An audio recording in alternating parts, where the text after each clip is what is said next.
Hello 12th students. இந்த வீடியோவில் நம்ம பார்க்குறோம்னா ஃபிசிக்ஸ் செகண்ட் வீடியோவில் 10th லெசன் தான் இந்த வீடியோவில் பார்க்க போகிறோம். இதை நீங்கள் இந்த வீடியோ நல்லா தரவாக பாருங்கள். இதில் நம்ம கொடுக்க போகிற வீடியோ என்னென்னா 5 மார்க்ஸ் அண்ட் 2 மார்க்ஸ் கொடுக்க போகிறோம். 3 மார்க்ஸ் எல்லாமே இதில் வந்துடும். அதில் தான் நீங்கள் படிச்சுக்கலாம். உங்களுக்கான இம்பார்ட்டன்ட் கொஷின்ஸ் தான் இதில் வந்துடும். நீங்கள் இந்த பேஜ் பேரக்டரை மட்டும் ஸ்கிப் பண்ணிவிட்டு கரெக்டாக நீங்கள் நான் குறிக்கிறது பாருங்கள். குறிக்கிறதுல எதையும் ஸ்கிப் பண்ணாதீங்க. ஏன்னா அதில் நான் நிறைய எக்ஸ்பிளைன் பண்ணி குறிப்பேன். உங்களுக்கு கொஞ்சம் தெரியாமல் போய்ட்டுனா அப்புறம் உங்களுக்கு தான் கஷ்டமாக போய்டும். எனக்கும் கஷ்டமாக போய்டும். நம்ம அப்லோட் பண்ணி பார்த்து நீங்கள் குறிக்காமல் போய்ட்டுன்னு. ஃபஸ்ட்டு கொஷின் இம்பார்ட்டன்ட் வாங்க லெசன் உள்ள வந்துச்சு.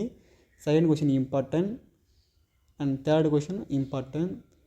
இதெல்லாம் இம்பார்ட்டன்ட் கொஷின் கொடுக்குறேன். இப்போ ஸ்ட்ரைக் அவுட் பண்ணுறேன். Fourth question very important. அதே மாதிரி 8th கொஷின் வெரி இம்பார்ட்டன்ட். அதாவது நான் ஸ்ட்ரைக் அவுட் பண்ணுறதெல்லாம் வெரி இம்பார்ட்டன்ட் கொஷின். நீங்கள் நல்லா தரவாக பார்த்துக்குங்க. நம்ம சேனல் எதுக்கு பண்ணால் எக்ஸாம் தான் பார்த்துட்ருக்கோம். எக்ஸாம் பேஸ் தான். 11th question very important question. நீங்கள் குறிச்சிக்கங்க, படிச்சுக்கங்க. வாங்க இப்போ நெக்ஸ்ட் பேஜை பார்த்துடலாம். வாங்க 10th கொஷின் அதாவது 16th கொஷின் இம்பார்ட்டன்ட்.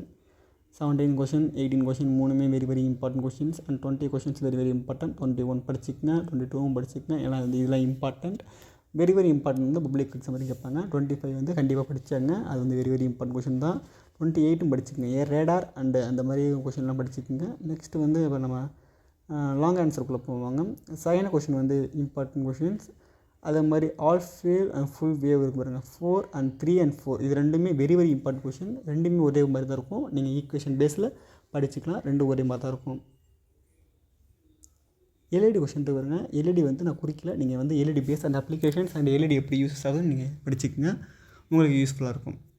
அது மாதிரி 11th கொஷின் உங்களுக்கு பிரித்து கேட்பாங்க. 5 மார்க்ஸில் கேட்டாங்கன்னா அப்படியே மொத்தமாக கேட்டுருவாங்க. இது 2 மார்க்ஸ் 3 மார்க்ஸில் கேட்கணுன்னா அந்த மார்க்ஸ் பேஸில் அவங்க கேட்பாங்க.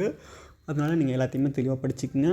இது முக்கியமான கொஷின். இதில் இருக்க எந்த இதுவுமே ஸ்கிப் பண்ணாங்க. அண்டிகேட், ஆர்கேட், நண்டிகேட் அந்த எக்ஸ்பெக்ட் ட்ராயிங்கோட படிக்கணும் நீங்கள். ஓகேவா?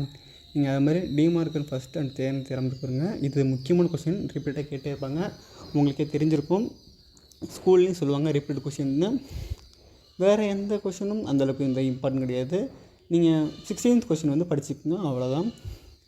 நீங்கள் இந்த லெசனை இதோட முடிச்சிக்கலாம். ஏன்னா இந்த ஃபஸ்ட்டு வேலையை நிறையா கொடுத்துருப்பாங்க. இதில் நிறைய கொஷின் இருந்தாலும் இம்பார்ட்டன்ட் தான் கம்மியாக தான் இருக்கும். நம்ம சேனலை சப்ஸ்கிரைப் பண்ணி வச்சுக்கோங்க. அப்போ தான் உங்களுக்கு எல்லாம் யூஸ்ஃபுல்லாக இருக்கும். தேங்க்யூ.